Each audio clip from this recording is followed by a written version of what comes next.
বিসমিল্লাহির রহমানির রহিম। গতবার আমরা আলোচনা করেছিলাম হযরত রাবিয়া বসরি রহমতুল্লাহি আলাইহি এর জীবনী। আজ আলোচনা করব এর অষ্টম পর্ব।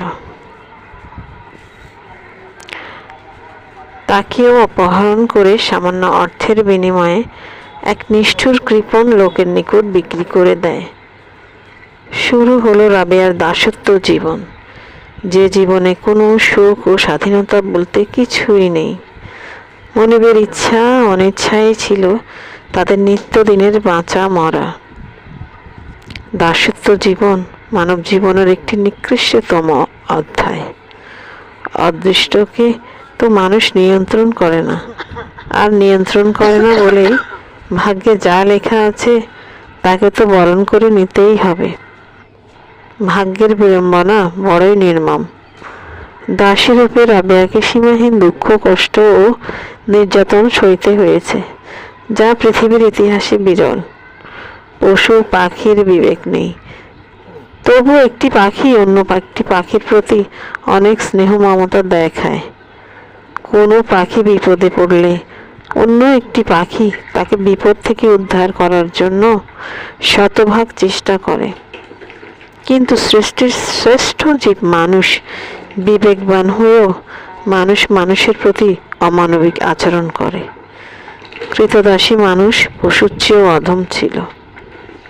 এর মধ্যে ঘৃণ্যতম হলো কৃতদাসী ব্যবসা।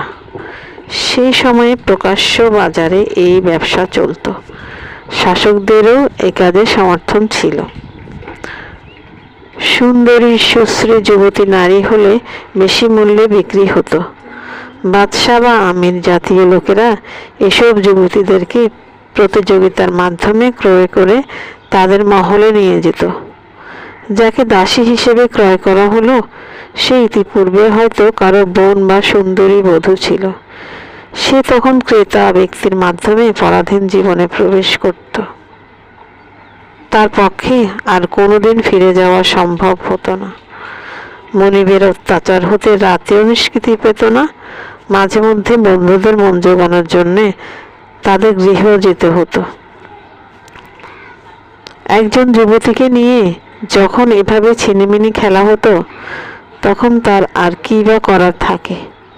শুধু আমৃত্যু নরক যন্ত্রণায় ধুকে ধুকে সে মৃত্যু কামনা করতে থাকে। রাবেয়ার মনিব ছিল অত্যন্ত নিষ্ঠুর স্বভাবের লোক। তার হৃদয়ে দয়া মায়া বলতে কিছুই ছিল না। রাবেয়াকে দিয়ে কঠিন কঠিন কাজ করাতো, যে কাজ একজন পূর্ণবয়স্ক মেয়ের দ্বারাও সম্ভব হতো না। রাবেয়াকে নিত্যই এ ধরনের কাজ করতে হতো। বিরামহীন সে কাজ সকাল থেকে রাত অবধি।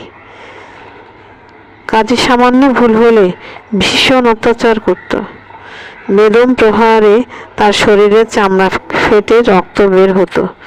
একজন বালিকার পক্ষেও এই চরম অত্যাচার সহ্য করা খুবই কঠিন হয়ে পড়ত। তাই কখনো সহ্য করতে না পেরে মাটিতে লুটিয়ে পড়ত।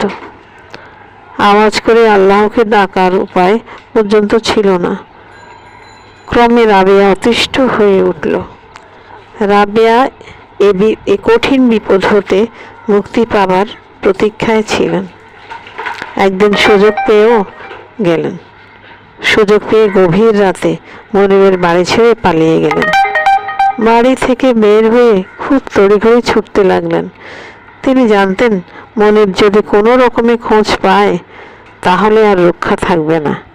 দৌড়াতে গিয়ে হাতের কবজি ভেঙে ফেললেন। এগোতে আর পারলেন না। সিজদায় পড়ে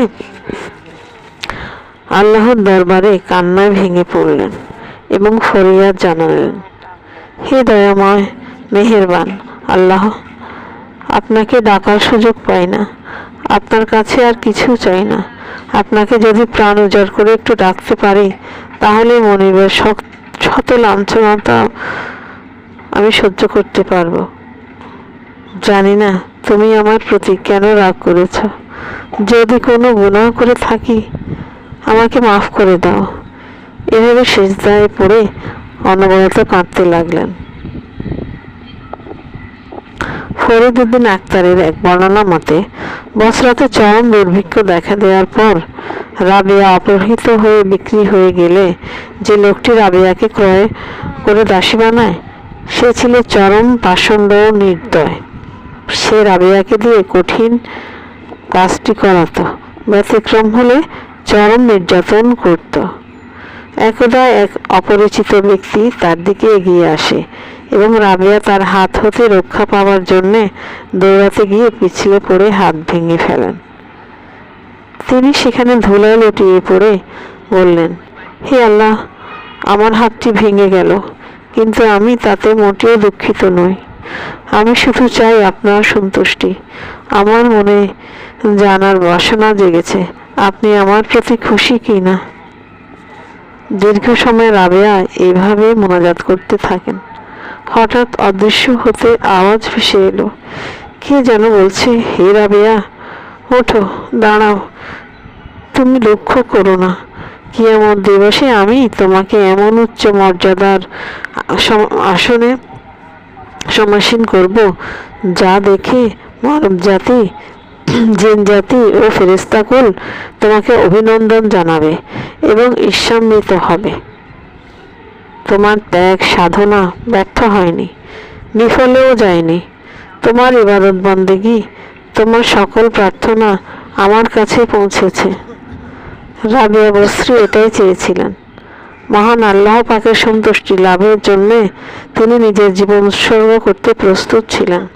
আর কিসের ভয়? কোনো দুশ্চিন্তা তার আর থাকার কথা নয়। মহান আল্লাহ পাকের এই অদৃশ্য সান্ত্বনামূলক বাণী শোনার জন্যই তো তিনি যুগ যুগ ধরে অপেক্ষা করছিলেন। সে অদৃশ্য আওয়াজে তিনি খুশিতে আত্মহারা হয়ে তখনই 2 রাকাত নামাজ আদায় করলেন। কৃতজ্ঞতায় তার নয়ন যুগল থেকে অবিরত অশ্রু ঝরতে থাকে। মনে মনে দৃঢ় সংকল্প করলেন, যত বিপদ মুসিবতেই আসুক না কেন তিনি সব নীরবে সয়ে যাবেন মহান আল্লাহর উপর ভরসা করে। কারণ আল্লাহ তো এই ব্যাপারে আশ্বাসমূলক বাণী শুনিয়েছেন। সূরা বাকারায় বলা হয়েছে, নিশ্চয়ই ধৈর্যশীলদের সাথে আল্লাহ রয়েছেন। প্রবাদীও রয়েছে, যার জন্য আল্লাহ আছেন তার জন্য পৃথিবীর সব কিছু আছে। সুতরাং রাবেয়ার আর চিন্তা কিসের? যত বিপদে তার চলার পথে অন্তরায় হয়ে দাঁড়াবে তিনি ধৈর্যের সাথে সহ্য করবেন।